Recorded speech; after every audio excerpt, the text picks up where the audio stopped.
Isang requiem mass ang idaraos ngayong umaga sa Kamara para kay yumaong Congressman Iggy Arroyo.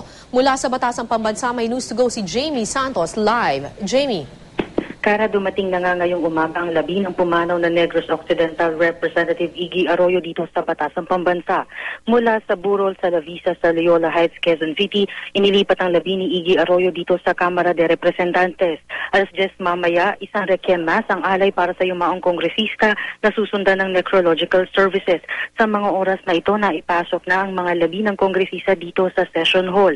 Namataan na rin natin sina First Gentleman Mike Arroyo, Datu Arroyo at maging ang legal wife nito na si Aleli at si Grace Ibunay dumating na rin dito sa Session Hall. Napalibutan ng mga puting bulaklak ang kabaong ng dating kongresista. Mula rito sa Kamara, ililipad naman patungo sa Bacolod City, Negros Occidental ang mambabatas para sa 3 araw na burol simula ngayong araw hanggang March 7 bago ibalik sa Lavisa sa March 8.